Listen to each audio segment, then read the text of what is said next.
Dari sekian banyaknya pinjol yang terdaftar dan juga berizin di OJK, tidak semuanya akan mendatangkan pihak debt kolektornya ke lapangan ketika kalian galbay. Penasaran pinjol-pinjol apa saja yang akan mendatangkan debt kolektornya? Simak video berikut ini sampai habis, guys.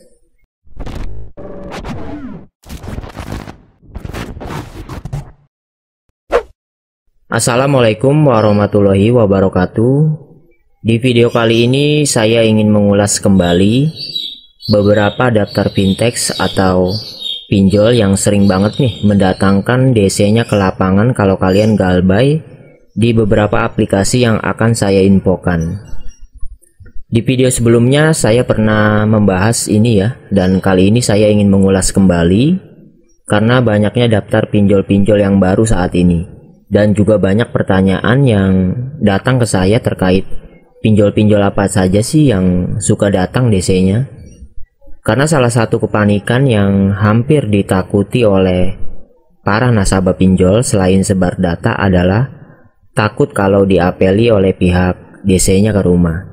Sehingga timbul rasa takut dan panik di dalam dirinya.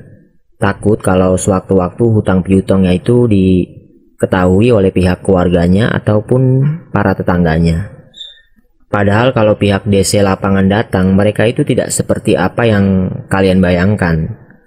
Mereka pasti akan datang layaknya seorang tamu ya. Kalau kalian memperlakukannya dengan baik, ya mereka juga datang dengan baik-baik. Dan perlu diketahui juga untuk DC pinjol yang pasti akan datang, itu rata-rata bisa kok untuk diajak negosiasi, dan bayarkanlah hutang pokoknya saja kalau kalian sudah memiliki dananya. Dan tetap diusahakan, guys.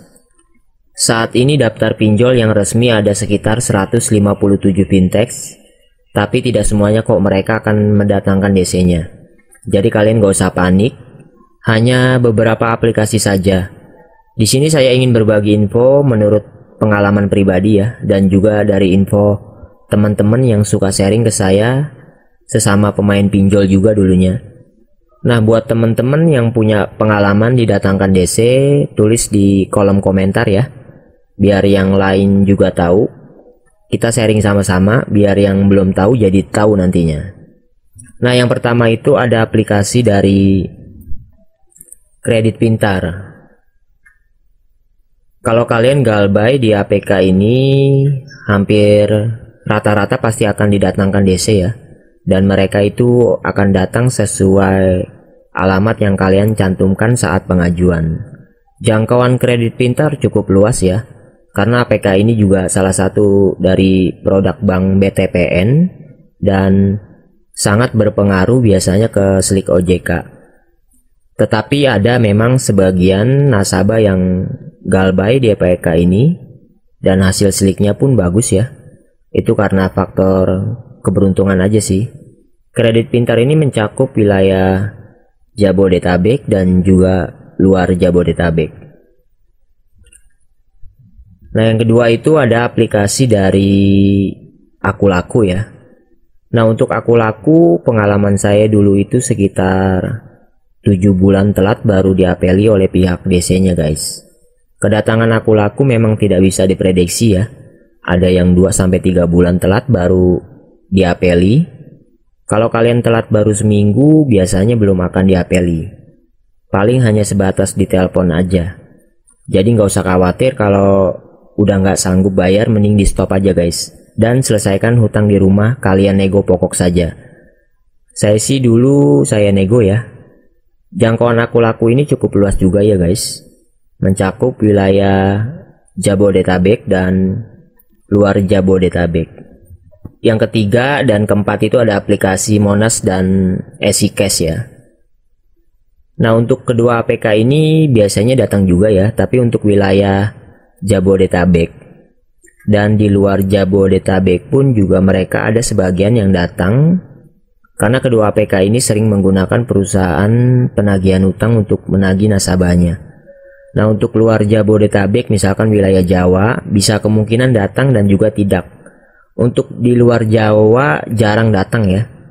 Yang kelima dan keenam itu ada aplikasi dari Kredivo dan Shopee PayLater ya. Kedua APK ini juga sering mendatangkan, apalagi untuk wilayah Jabodetabek. Biasanya kalau sudah telat 3 bulan baru diapeli, dan luar Jabodetabek ada sebagian yang datang guys.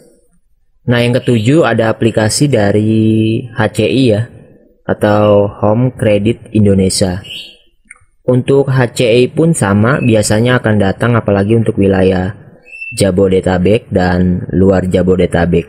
Lalu ada aplikasi dari Kredit Cepat, Finmas, dan Indodana.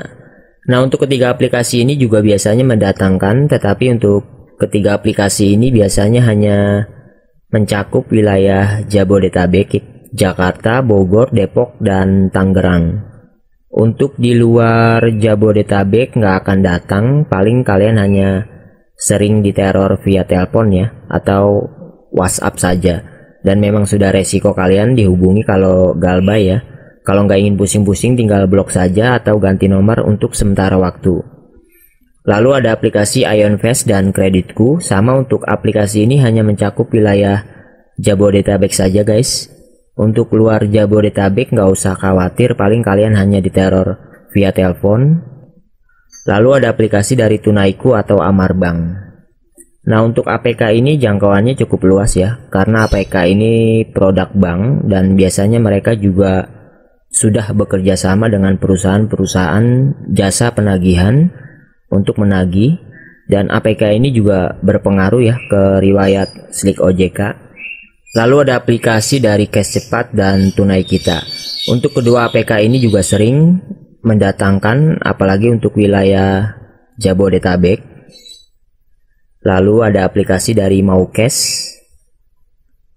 Untuk APK Maucash ini bekerja sama dengan FIF Group ya, dan biasanya juga mendatangkan DC apalagi untuk wilayah Jabodetabek dan luar Jabodetabek.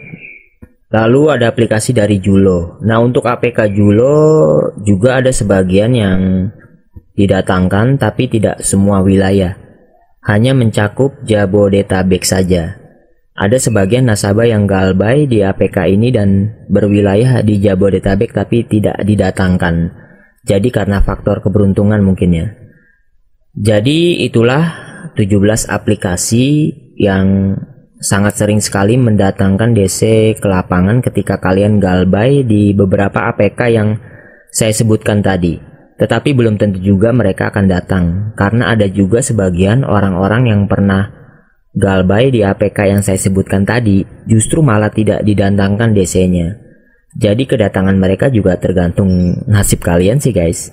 Jadi intinya sih nggak usah panik atau takut ya kalau mereka datang.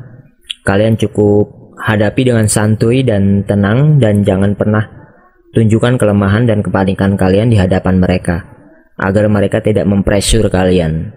Buat teman-teman yang sudah move on dari pinjol, bisa share pengalamannya di kolom komentar biar yang lain tahu ya, dari APK apa saja pernah didatangkan. Kita sharing sama-sama dan memberikan info ke teman-teman yang belum tahu, karena mungkin ada beberapa aplikasi yang belum saya sebutkan, karena saya memberikan info ini menurut pengalaman pribadi dan sharing sesama teman-temannya. Nah untuk video kali ini saya akhiri sampai di sini. Sampai jumpa di pembahasan pinjol lainnya. Wassalamualaikum warahmatullahi wabarakatuh.